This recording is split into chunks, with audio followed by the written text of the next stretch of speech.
What's good? It's your boy Jay, that's me. Let's talk about and discuss Monday Night Raw for June the 19th, 2023. This was an okay show for the most part. It was not good, it wasn't bad, it wasn't decent. It was just okay. So we kicked the show off with Seth Rollins. He gets into the ring. He takes it all in from the crowd. Out of nowhere, Finn Balor attacks Seth Rollins, throws him into the announce table a couple times. He does not one, not two, but three coup de graces. We come back from commercial. Seth Rollins is heading to the back. Finn Balor attacks him once again. Finn Balor then takes the title and whacks Seth Rollins in the head with it. Then he kneels down with the title and says he's been waiting 7 years for this, and the title is his. So I enjoyed this segment. This is a very good way to kick off the show. Now, I know geeks are going to be mad because Braun Breaker didn't do this to Rollins. He didn't need to anyway. The match itself, you've already sold me on it anyway. So there would be no need for Seth Rollins and Braun Breaker to have any heat. We already know, those of us who watch NXT like yours truly, we know that Ilya Dragunov is going to get involved anyway and cost Braun. Or Finn Balor was going to get involved and cost, Seth Rollins or whatever. But we all know that Ilya Dragunov is going to get involved and cost Braun. So this doesn't need any heat, and people need to calm down and shut the fuck up. Because people just complain too much in this damn community. And I'm sick and tired of it. If you don't watch NXT on a weekly basis, shut the fuck up. Seriously. This was a decent way to kick off the show. And I'm glad we didn't have an open challenge for Seth Rollins' title. I'm glad. Because why? To me, that's starting to get old anyway.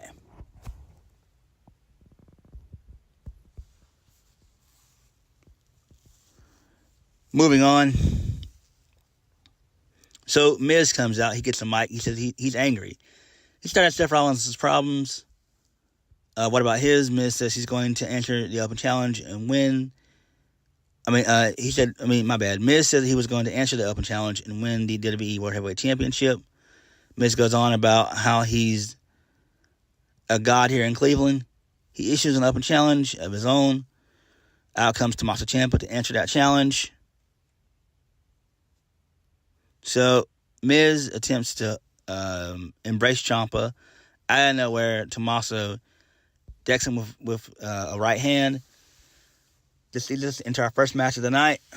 That being Miz versus Tommaso Ciampa. Tommaso Ciampa wins via the fairy tale ending, and I'm fine with this. This is okay.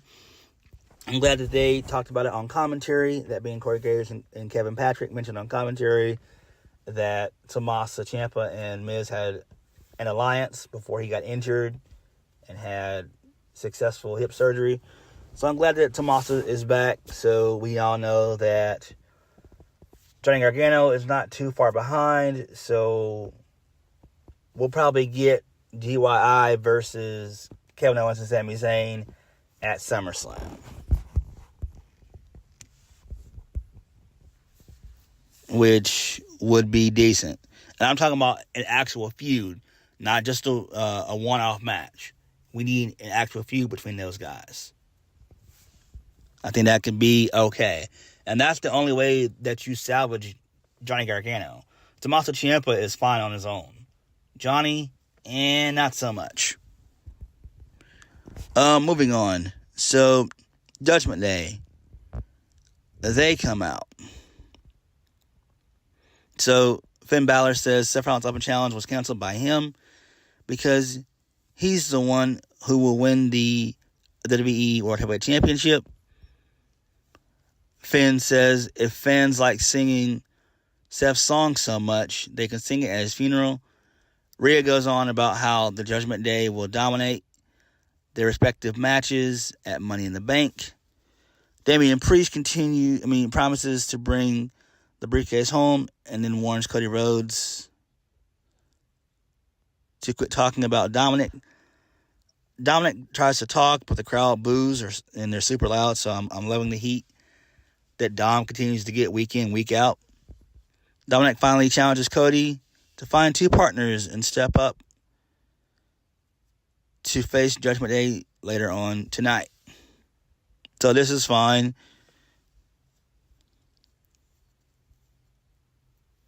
I don't expect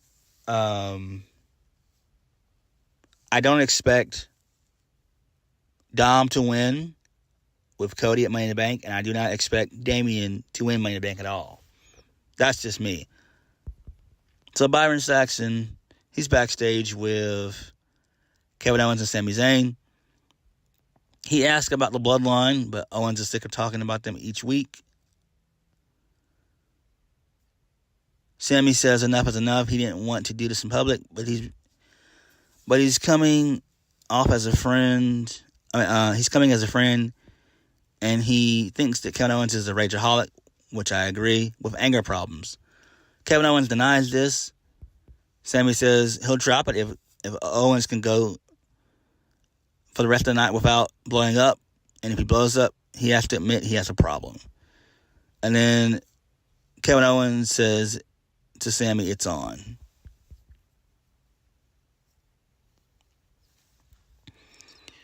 Next, this leads us into Sonya Deville and Chelsea Green versus Casey Squared. But before the match kicks off, we see someone's social media feed scrolling, and it includes several clips of Chelsea Green being a Karen in public, which is funny. And then that leads us into the match. So Casey Squared, they get the win with the after party finisher, which is the neck breaker into the 450 splash. So I like that. This is okay. They'll probably run it back again next week anyway.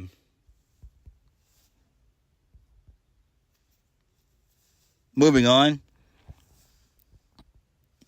So Cody Rhodes is out next. He's with Kathy Kelly. She introduces him. Cody gets a big pop. Then he's asked about the Judgment Day challenge from earlier. Cody gives praises to some of the members of the faction and says there's just Dom. So then the fans, they begin to boo Dom. And Cody says 2 partners shouldn't be hard to find, so he accepts. So I feel bad for Cody in this situation. Again, Cody's not even in Money in the Bank. I don't know how he's going to challenge Roman Reigns at SummerSlam. I don't. Because we all know that the bloodline is officially done anyway. So I don't know how we're going to get Cody over to SmackDown. Maybe a trade of some sorts, which would kind of make sense. It just sucks that we're not getting Brock Lesnar versus Cody Rhodes 3 at Money in the Bank, which we should. I mean, it's London. Like, why not? I don't get it. Just fly Brock Lesnar out and have the match. And then have Cody win. I guess you could do like a last man standing match or something like that. I don't know. But it just sucks that Cody has to wait longer. Moving on. So we get my boys Shelton Benjamin and Cedric Alexander versus Indusher, which is a rematch from 2 weeks ago. So Indusher gets the win via their backbreaker finisher for the 1, 2, 3. Can we please send my boys Cedric and Shelton to NXT, please? Please send them there. Please. They need it big time. Especially Cedric. Cedric is what? In his early 30s? And Cedric can still go. It's not like Cedric is a newcomer to all this. He's been doing this for years. he deserves a lot better. Well, they both deserve a lot better. Hopefully they can move them to NXT. That being Cedric Alexander and Shelton Benjamin. Moving on. So, Kevin Owens and Sami Zayn, they're walking backstage. A staffer accidentally spills a drink on Kevin Owens, but he's able to keep his cool. He says he has an idiot problem, not an anger problem. They approach Matt Riddle, and he starts raining. This annoys KO. He almost loses his cool, but he holds it all in and wishes Matt Riddle good luck in his match tonight.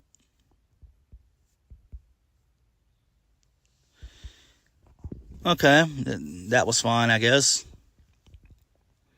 Next, Logan Paul is out next, and he's sitting on top of a ladder.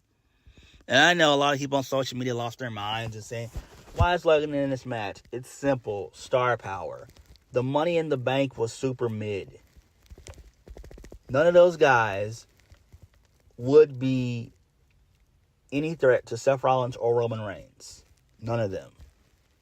That's why Logan Paul is there. You need star power. Let's just be honest. Every one of those guys in the match, mid. All of them are mid. I'm a big fan of LA Knight, but he's mid.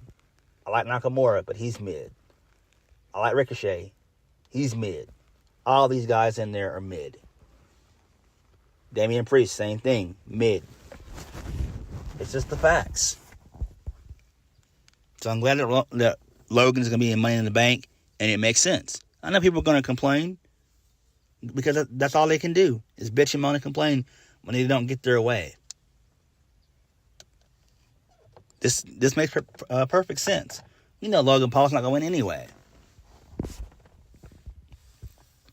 Logan Paul's not going to win. Logan Paul is just there for star power. And people can say, oh, it was a Vince McMahon idea. How do you know that? You don't think the Triple H is a fan of Logan Paul? Get the fuck out of here. Triple H is a fan of Logan Paul. He's a fan of Ronda Rousey. He's a fan of Charlotte Flair. Come on now. Stop with this shit. Right? This isn't your little NXT nonsense anymore. This is the main roster. Get with the fucking program.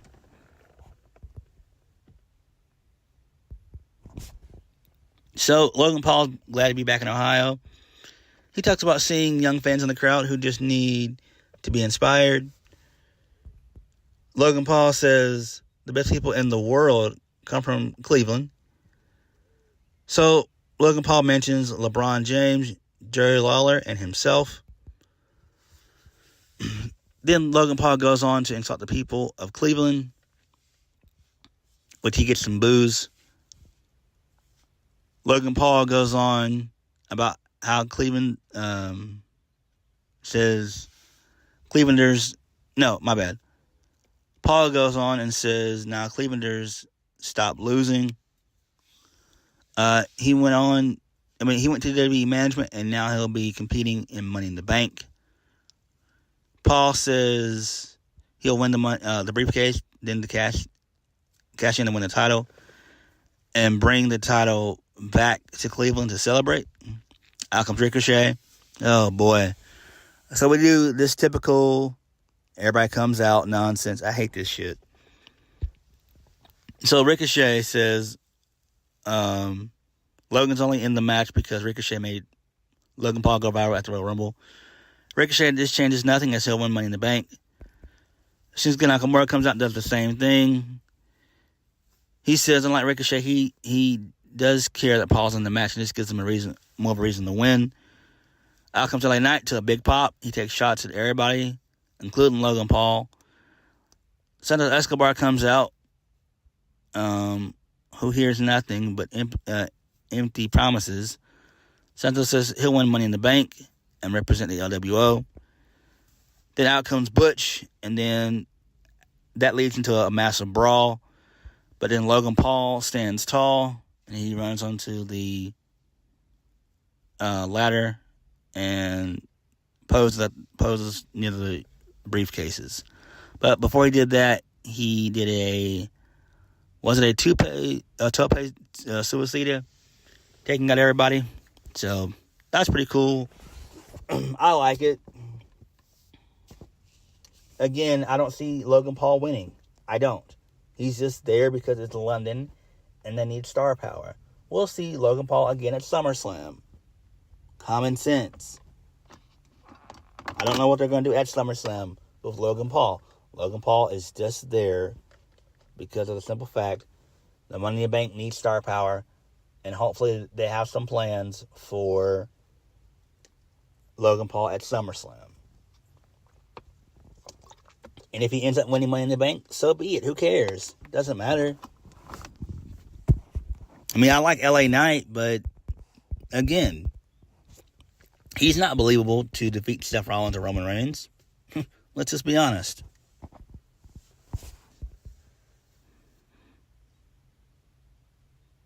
Moving on. So,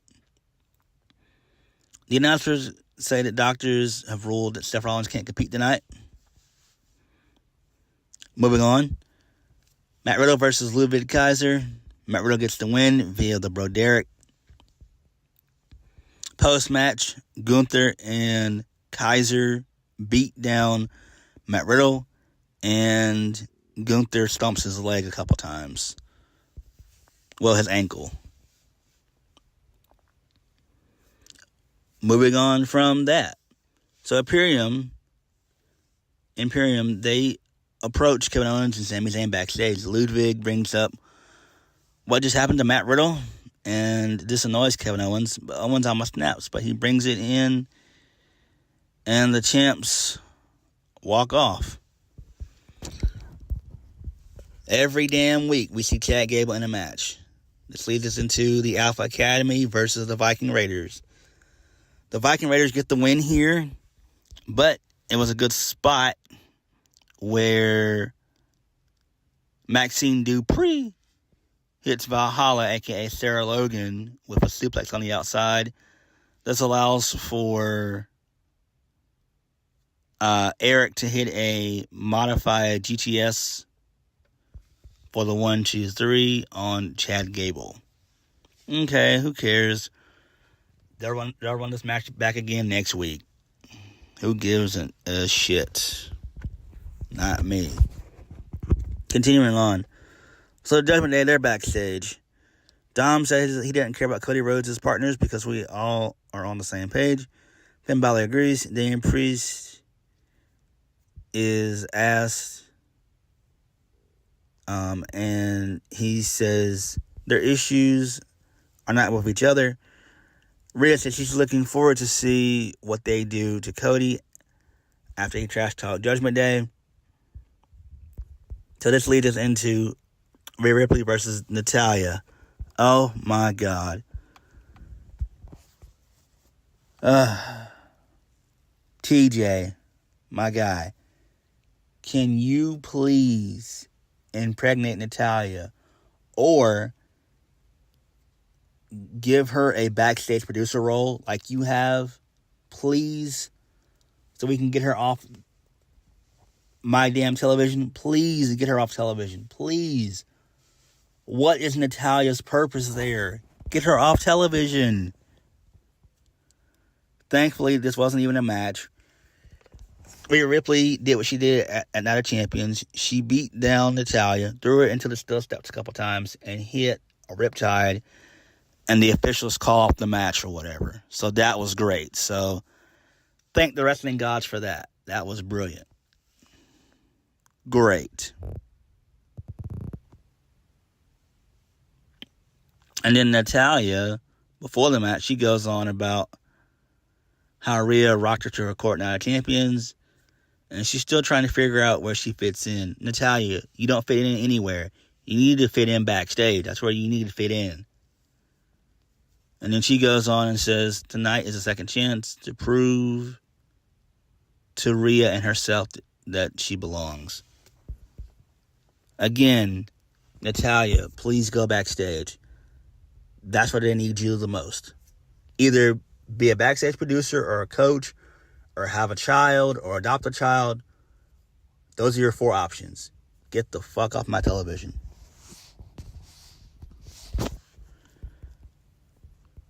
Moving on.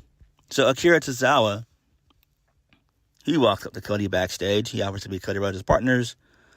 Cody Rhodes shakes his hand and thanks him.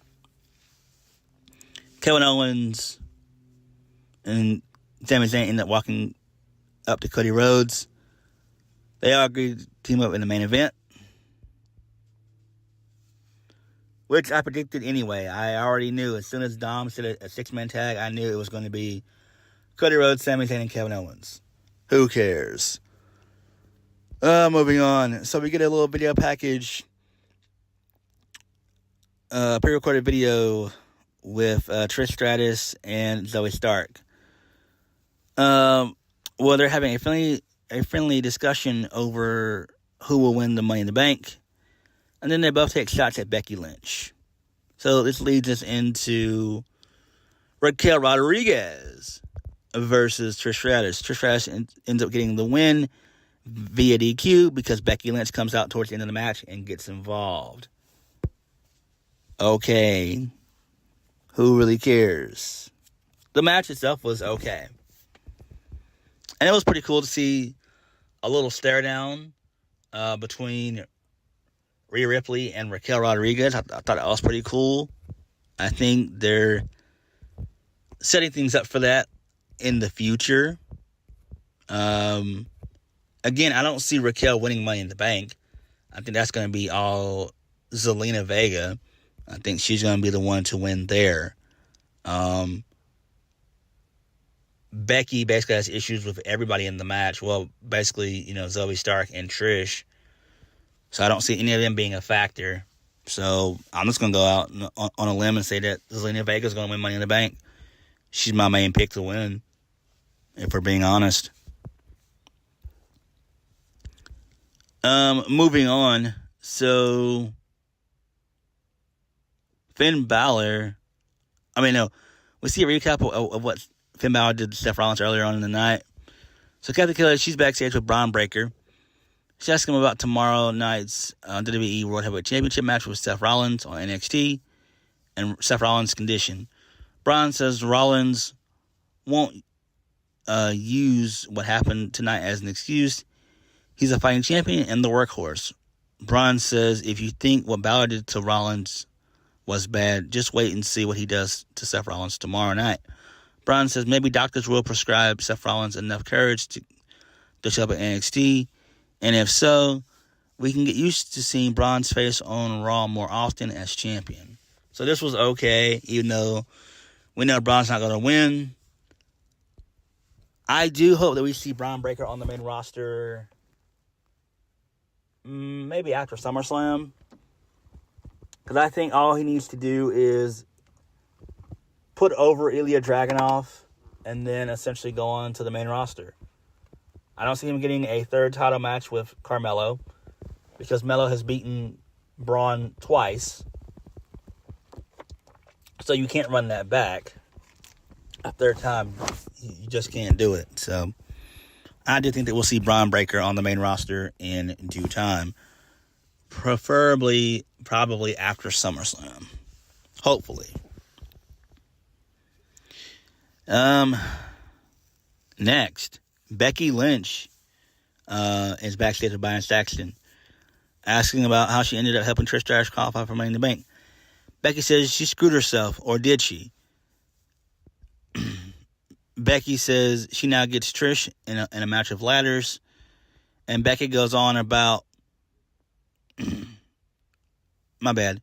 Becky goes on about having enemies in this match and says either she overcomes this mountain and climbs the ladder for a win, or she goes down in a blaze of glory, but she's taking out both Trish. But she's taking both Zoe Stark and Trish Stratus with her. Okay, that's fine. Next, let's lead us into Nakamura versus Bronson Reed. So Bronson Reed gets the win. Ricochet gets involved.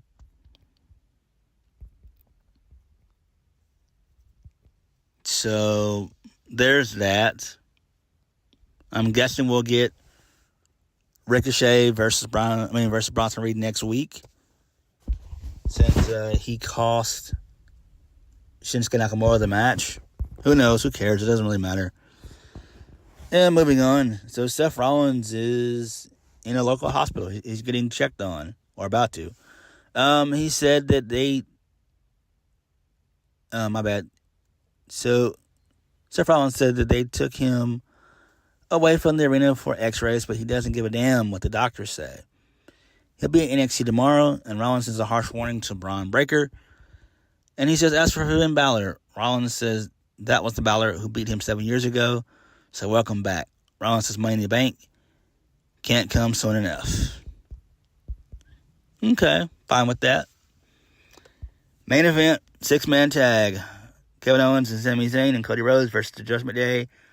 Finn Balor, Dominic Mysterio, and Damian Priest. Cody Rhodes gets the win via the Crossroads. I didn't watch the match. I fell asleep.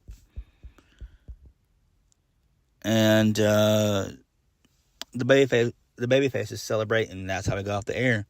Who really cares, though? We've seen enough 6-man tags. It's not important. Who gives a shit? But Raw was okay, for the most part. I'm glad Logan Paul's in Money in the Bank. It needs to happen. I mean, it needed to happen anyway. I feel bad for Cody Rhodes for Cody Rhodes. He's just going to London to face Dominic when he could really face Dominic next week. I don't know. Finn Balor attacking Seth Rollins was great. That was pretty good. I enjoyed that.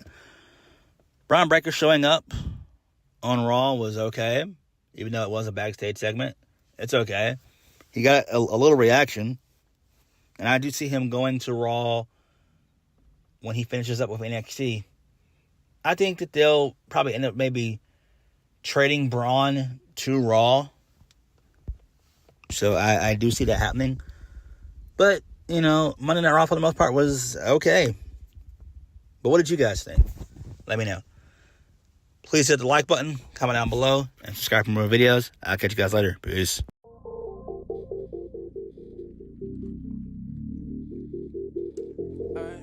To the end.